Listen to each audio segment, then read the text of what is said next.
बुलेटिनमध्ये घेऊया दुपारच्या 100 बातम्यांचा वेगवान आढावा।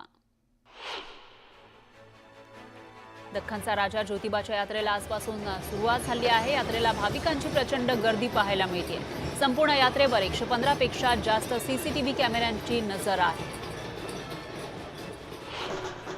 शिरूर तालुक्यातील कवठे यमाई या गावातील श्री यमाई देवीच्या यात्रेनिमित्त देवीची पालखी मिरवणूक वाजत गाजत काढण्यात आली। मोर, घोडा आणि पारंपरिक तालवाद्य वाजवून निघालेल्या या पालखीनं सर्वांचं लक्ष वेधून घेतलं।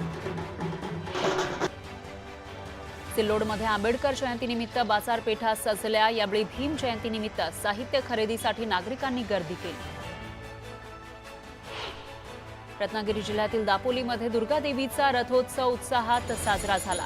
दुर्गा देवी उत्सवात गावातून परत ओढण्याची पारंपरिक प्रथा कोथरे गावानं यंदाही जपली। उद्धव ठाकरे गटाच्या पदाधिकाऱ्यांनी शिवसेना शिंदे गटाच्या उल्हासनगर विभाग प्रमुखावर तीक्ष्ण हत्यारांनी हल्ला केला। युबीटीमधून शिंदे गटात पक्षप्रवेश केल्याच्या रागातून प्रमोद पांडे यांच्यावर हल्ला करण्यात आल्याची माहिती आहे। गडचिरोलीच्या देऊळगावमधील आदिवासी विभागाच्या कार्यकारी संस्थेत घोटाळा झाल्याचा आरोप होतोय। तर यामध्ये बारदाना खरेदीमध्ये 2.25 कोटींचा घोटाळा झाल्याची चर्चा आहे। मावळच्या पीएमआरडीएनं तयार केलेला वादग्रस्त विकास आराखडा रद्द करण्यात आलाय। एकविरा कृती समितीनं या निर्णयाचं स्वागत केलंय। जेजुरी गडावर चैत्र पौर्णिमेनिमित्त श्री खंडोबा मंदिर गाभाऱ्यात भूपाळी झाल्यानंतर दवणा पूजा करण्यात आली। भक्तांनी शिखर काठ्या भेटीसाठी गडावर मोठ्या प्रमाणामध्ये गर्दी केली। पुण्यात महाराष्ट्र माझा आंबा महोत्सवाचं आयोजन करण्यात आलं। महोत्सवात लहान मुलांमध्ये आंबे खाण्याची स्पर्धा आयोजित केली होती। जास्त आंबे खाणाऱ्याला विजेता घोषित केलं जाणार आहे। ठाणे बोरिवली टनल प्रकल्पाविरोधात नागरिकांनी आंदोलन केलं। या प्रकल्पामुळे शेकडो झाडांची कत्तल होणार असल्याचा आरोप नागरिकांनी केला। दरम्यान आंदोलनामध्ये मोठ्या संख्येने नागरिकांनी सहभाग घेतला। पुण्यातील सिंहगडावर न्यूझीलंडमधून आलेल्या एका युट्यूबरला काही तरुण अतिशय शिवराळ भाषेमध्ये शिव्या शिकवत असल्याचा व्हिडिओ व्हायरल झाला। एक प्रकारे महाराष्ट्राच्या संस्कृतीचा अपमान केल्यानं शिवप्रेमींकडून संताप व्यक्त होतो।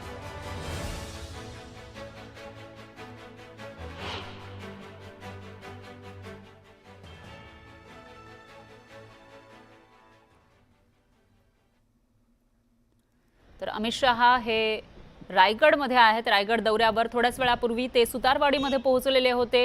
तटकरेंच्या निवासस्थानी स्नेहभोजनाचं आयोजन केलं होतं आणि त्यावेळेला केंद्रीय गृहमंत्री अमित शहांच्या गाड्यांचा ताफा तिथं आलेला होता आणि आता कदाचित हे स्नेहभोजन संपन्न झालेलं आहे आणि त्यानंतर अमित शहांच्या गाड्यांचा ताफा तिथून रवाना होताना आपल्याला पाहायला मिळतो। मात्र उत्सुकता आहे ती म्हणजे पालकमंत्री पदाचा निर्णय झालाय का याविषयीची, कारण रायगडच्या पालकमंत्री पदाचे तिढा अजूनही कायम आहे।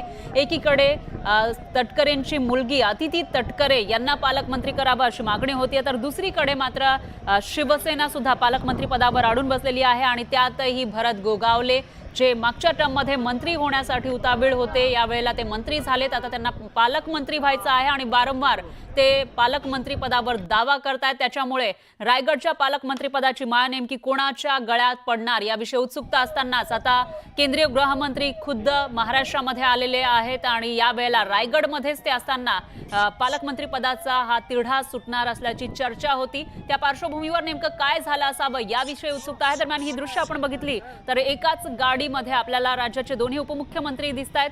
इथं केंद्रीय गृहमंत्री अमित शहा आलेले होते, त्यांच्या गाड्यांचा हा ताफा जेव्हा सुतारवाडीवरून निघालेला आहे तेव्हा जी एक्सक्लुझिव्ह दृश्य आपण बघू शकतोय आणि त्याचबरोबर जेव्हा पुढची गाडी येते त्याच्यामध्ये उपमुख्यमंत्री एकनाथ शिंदे दिसतायत, उपमुख्यमंत्री अजित पवार आणि मुख्यमंत्री फडणवीस, त्याचबरोबर अमित शहा सुद्धा आपल्याला त्याच गाडीमध्ये पुढे ड्रायव्हरच्या बाजूला दिसून येत आहेत। याचाच अर्थ देशाचे गृहमंत्री आणि त्याचबरोबर राज्याचे तिन्ही महत्त्वाचे नेते, एक मुख्यमंत्री, 2 उपमुख्यमंत्री, हे चौघे जण एकाच गाडीमध्ये होते आणि ते आता पुढे मार्गस्थ होताना आपल्याला पाहायला मिळतात। मात्र या ठिकाणी एक सवाल अजूनही कायम आहे, तो म्हणजे रायगडचा पालकमंत्री नेमका राष्ट्रवादीचा नेता होणार, मंत्री होणार की शिवसेनेचा मंत्री होणार याविषयीचं उत्तर नेमकं कधी मिळणार याकडे लक्ष आहे।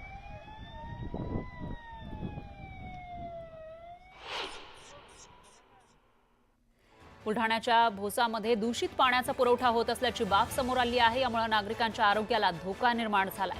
दरम्यान तातडीनं स्वच्छ पाण्याचा पुरवठा करण्याची मागणी नागरिकांनी केली आहे. सोलापूर ग्रामीण पोलिसांकडून जनता दरबार घेण्यात आला. यावेळी नागरिकांच्या विविध तक्रारींचं निवारण करण्यात आलं. आगामी काळातही जनता दरबार इथं भरवला जाणार आहे. सोलापूरमध्ये चोरीला गेलेला मुद्देमाल पोलिसांनी मूळ मालकांना परत केला. यावेळी तब्बल 1,65,00,000 मुद्देमाल परत करण्यात आला, तर नागरिकांनी पोलिसांचे आभार मानले. कणकवलीवरून कुंभवाडे शंकर महादेव विद्यालयाकडे जाणारी बस दर शनिवारी वेळेत सोडली जात नाही, त्यामुळे विद्यार्थ्यांचे हाल होत आहेत. यामुळे विद्यार्थ्यांनी थेट कणकवली बस स्थानकामध्ये जाऊन बस रोखून धरत प्रशासनाला जाब विचारला. त्र्यंबकेश्वरमधील अंजनेरी पर्वतावर मधमाशांनी भाविकांवर हल्ला केला. मधमाशांच्या हल्ल्यानं भाविकांची एकच धावपळ उडाली, तर अनेकांनी रुमाल शाल पांघरून घेऊन मधमाशांच्या हल्ल्यापासून सुटका करत स्वतःचा बचाव केला. नंदुरबारमध्ये सोसाट्याच्या वाऱ्यामुळे केळी बागेचं मोठं नुकसान झालंय. केळी बागेचं नुकसान झाल्यानं शेतकरी चिंतेत सापडलाय. दरम्यान पंचनामा करण्यासाठी अधिकारी येत नसल्याचा आरोप शेतकऱ्यांनी केलाय. वाशिम जिल्ह्याच्या मानोरा तालुक्यातील 28 गावांना पाणी पुरवठा करणाऱ्या उमरी खुर्द चवळील जलवाहिनीमधून मोठ्या प्रमाणामध्ये पाण्याची गळती होतीये. मागील काही दिवसांपासून दररोज हजारो लिटर पाणी वाया जात आहे. त्यामुळे उमरी पाळोदीसह 5 गावांच्या पाणी पुरवठ्यावर परिणाम झालाय. जळगाव शहर पोलीस ठाण्यातील एका पोलीस हवालदाराला 20,000 रुपयांची लाच घेताना एसीबीनं पकडलेला आहे. रंगेहात पकडण्यात आलाय. या लाच प्रकरणामध्ये आणखी एक हवालदार सहभागी असल्याची माहिती आहे. त्यालाही पोलीस ताब्यात घेणार आहेत. रत्नागिरी जिल्ह्यातील मंडणगड नगरपंचायतीचा कचरा उघड्यावर टाकला जात असल्यानं भिंगोली गावातील नागरिकांप्रमाणेच मुक्या प्राण्यांचं आरोग्य धोक्यात आलंय. नागरिकांनी वारंवार नगरपंचायतीला कळवून सुद्धा दुर्लक्ष केलं जात असल्यानं नागरिक आंदोलनाच्या पवित्र्यात आहे. पुसद शहरामध्ये नगरपालिकेच्या दुर्लक्षितपणामुळे पथदिवे दिवस रात्र सुरू राहत असल्याची गंभीर बाब समोर आली आहे. यामुळे विजेचा मोठ्या प्रमाणामध्ये अपव्यय होतोय. नागरिकांच्या करातून गोळा केलेल्या पैशांचा दुरुपयोग होतोय, असा रोष इथले लोक व्यक्त करतायत. हिंगोली जिल्ह्यामध्ये मागील 10 ते 12 दिवसांपासून उन्हाची तीव्रता वाढलेली आहे. याचा फटका कलिंगड शेतीला बसतोय. उन्हाच्या तीव्रतेमुळे शेतातील कलिंगडाच्या फळांना डाग पडलेत आणि यामुळे शेतकऱ्यांचं आर्थिक नुकसान होत आहे. भुसावळमधील साकेगाव शिवारामध्ये शेतकऱ्याच्या शेतातील 1000 केळीच्या खोडांवर अज्ञातानं तणनाशक मारून पीक नष्ट केलं. त्यामुळे शेतकऱ्यावर आर्थिक संकट कोसळलंय. नुकसान भरपाई देण्याची मागणी शेतकऱ्यानं केली आहे. वाशिम जिल्ह्यातील हळद काढणीला वेग आला आहे. वाशिमच्या कृषी उत्पन्न बाजार समितीमध्ये तब्बल 15,000 क्विंटल हळदीची विक्रमी आवक झाली. मोठ्या प्रमाणात आवक होऊन सुद्धा हळदीच्या दरामध्ये 700 ते 1500 रुपये प्रति क्विंटल एवढी वाढ झाली आहे. त्यामुळे शेतकऱ्यांमध्ये समाधान आहे. पुसद शहरातील विविध ठिकाणी नाल्यातील कचरा काढून रस्त्यावर टाकला जातोय. त्यामुळे मोठ्या प्रमाणामध्ये कचरा साचलाय. या कचऱ्यामुळे दुर्गंधी पसरलेली आहे. परिसरातील नागरिकांचं आरोग्य धोक्यात आलंय. शिवाय रस्त्यावरील कचरा वाहतुकीस अडथळा ठरतोय.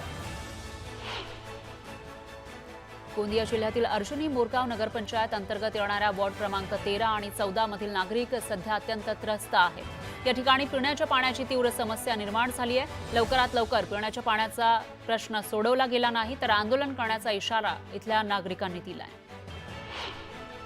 शक्तीपीठ महामार्गाच्या विरोधात 12 जिल्ह्यातून दाखल करण्यात आलेल्या शेतकऱ्यांच्या हरकतींवर सुनावणीच झाली नसल्याचा आरोप शेतकरी कामगार पक्षाच्या वतीनं करण्यात आलाय. सुनावणी घेण्याच्या मागणीसाठी मिरज प्रांत कार्यालयासमोर निदर्शनं करत निवेदन देण्यात आलं. पिकांना हमीभाव द्या, दिव्यांगांना मानधन द्या यासह अन्य मागण्यांसाठी परभणीमध्ये प्रहार जनशक्ती संघटना आक्रमक झाली. परभणी जिल्ह्यातील आमदार आणि मंत्र्यांच्या घरासमोर प्रहारकडून मशाल आंदोलन करण्यात आलं. अहिल्यानगरच्या कर्जतमध्ये शेतकऱ्यांच्या कर्जमाफीच्या मागणीसाठी प्रहार जनशक्ती पक्षाच्या वतीनं सरकार जागो आंदोलन करण्यात आलं. प्रहारच्या कार्यकर्त्यांकडून सरकारविरोधात जोरदार घोषणाबाजी करण्यात आली.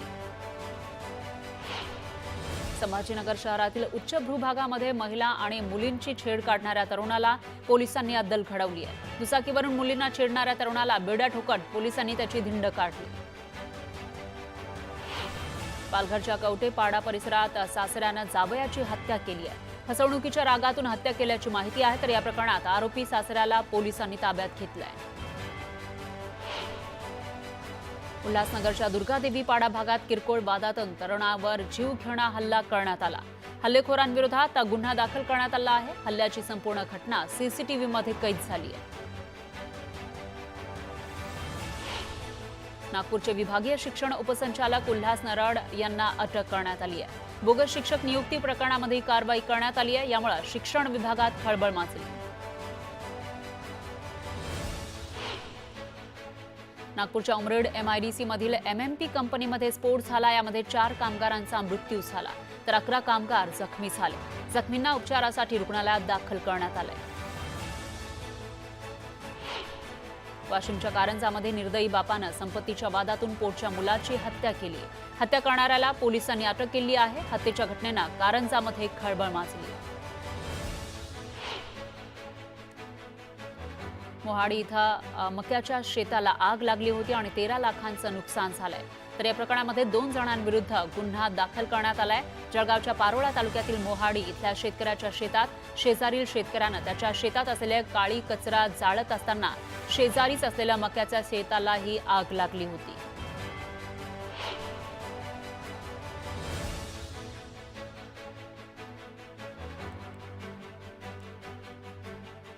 छत्रपती संभाजीनगरमध्ये तरुणींची छेडछाड करणाऱ्याला धडा शिकवण्यात आला आहे. त्याला बेड्या ठोकण्यात आल्या. छत्रपती संभाजीनगर मोटारसायकलवर येऊन तरुणींची छेडछाड करणाऱ्या रोड रोमिओला पोलिसांनी पकडलं.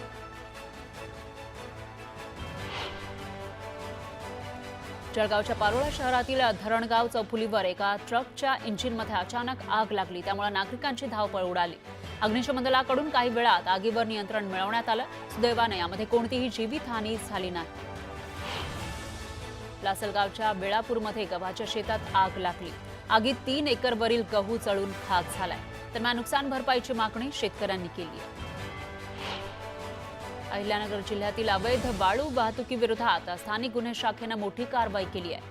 शेवगाव आणि नेवासा पोलीस स्टेशनच्या हद्दीमध्ये छापे टाकत एकूण 22,70,000 रुपयांचा मुद्देमाल जप्त करण्यात आला. 8 आरोपींना पोलिसांनी ताब्यात घेतलंय. 1 आरोपी फरार आहे.